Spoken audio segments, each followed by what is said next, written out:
తిరుపతి రేణుగుంట విమానాశ్రయానికి శ్రీ వెంకటేశ్వర అంతర్జాతీయ విమానాశ్రయం పేరును ప్రతిపాదిస్తూ టీటీడీ ధర్మకర్తల మండలి చైర్మన్ బిఆర్ నాయుడు సభ్యులు తీర్మానం చేసి సెంట్రల్ ఏవియేషన్ విభాగానికి అనుమతుల కోసం పంపిస్తామని ప్రకటించడం శుభపరిణామం, అభినందనీయమని బీజేపీ నాయకులు నవీన్ కుమార్ రెడ్డి అన్నారు.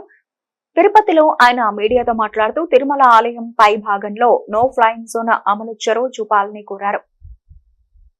తిరుపతిలోని రేణుగుంట విమానాశ్రయానికి శ్రీ వెంకటేశ్వర అంతర్జాతీయ విమానాశ్రయంగా పేరుని ప్రతిపాదిస్తూ టీటీడీ ధర్మకర్తల మండలి చైర్మన్ శ్రీ బిఆర్ నాయుడు గారు, బోర్డు సభ్యులంతా కూడా నిన్న జరిగినటువంటి సమావేశంలో తీర్మానం చేసి ఏదైతే కేంద్ర ప్రభుత్వం నుంచి విమానయాన శాఖ అధికారులు ఉన్నారో వాళ్ళకి ఆ ప్రతిపాదనల్ని పంపడాన్ని యావత్ తిరుమల శ్రీవారి భక్తులంతా కూడా మనస్ఫూర్తిగా అభినందిస్తున్నారు, స్వాగతిస్తున్నారండి. వాళ్ళకు కృతజ్ఞతలు తెలియజేసుకుంటున్నారు. ఎందుకంటే రేణుగుంట విమానాశ్రయానికి దేశ విదేశాల నుంచి ప్రతినిత్యం కూడా వేలాది మంది భక్తులు స్వామివారి దర్శనానికి వస్తూ ఉంటారు.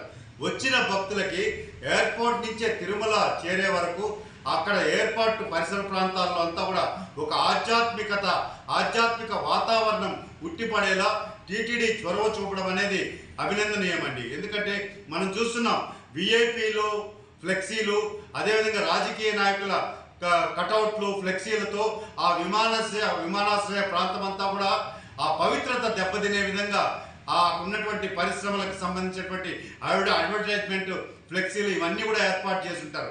అలా కాకుండా ఈరోజు విమానాశ్రయంలో దిగిన భక్తుడికి ఖచ్చితంగా శ్రీ వెంకటేశ్వర స్వామి, పద్మావతి అమ్మవారి చిత్ర పటాలతో కూడినటువంటి స్వాగత తోరణాలు, అదేవిధంగా గోవిందనామ స్మరణ శ్లోకాలు, శ్రీ కాళహస్తి జ్ఞానప్రసూనాంబ వాయులింగేశ్వర స్వామి ప్రతిమలు, శ్రీ కాణిపాక వరసిద్ధ వినాయక స్వామి ప్రతిమలతో కూడినటువంటి ఆర్చీలతో స్వాగతం పలికినట్లయితే భక్తులంతా కూడా ఒక ఆధ్యాత్మిక వాతావరణంలో అడుగుపెట్టినంత అనుభూతి కలుగుతుందండి.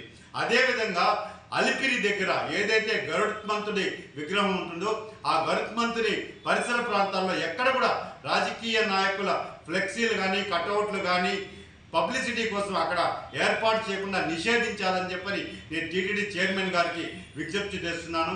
ఈ పవిత్రమైనటువంటి తిరుపతి నగరంలో భక్తులు ప్రవేశిస్తానే ఆధ్యాత్మిక వాతావరణంలో వాళ్ళ మనసు ఆనందపడేలా ఈరోజు ఇలాంటి మంచి నిర్ణయాన్ని తీసుకున్నటువంటి టీటీడీ ధర్మకర్తల మండలికి మనస్ఫూర్తిగా నేను కృతజ్ఞతలు తెలియజేసుకుంటున్నా. అదేవిధంగా రెండవ అంశం అతి ముఖ్యమైనది, తిరుమల శ్రీవారి ఆలయ పైభాగంలో విమాన రాకపోకల్ని నిషేధించి తిరుమల శ్రీవారి ఆలయ భద్రతతో పాటు హిందువుల మనోభావాలను కూడా ఆ ఆగమ శాస్త్ర ప్రకారం కొండపైన ఆలయ పైభాగంలో విమాన రాకపోకలు చేయకూడదు. కాబట్టి దాని మీద కూడా టీటీడీ బోర్డు చైర్మన్ గారు, సభ్యులు ప్రత్యేకమైనటువంటి దృష్టి పెట్టి ఇప్పటికే లేఖలు రాస్తున్నారు కేంద్ర ప్రభుత్వానికి. అక్కడ ఒత్తిడి తీసుకొచ్చి ఖచ్చితంగా తిరుమల ఆలయ పైభాగంలో నో ఫ్లయింగ్ జోన్ని కూడా త్వరలో ప్రకటించేలా చేయాలని చెప్పని శ్రీవారి భక్తుడిగా, స్థానికుడిగా విజ్ఞప్తి చేస్తున్నానండి.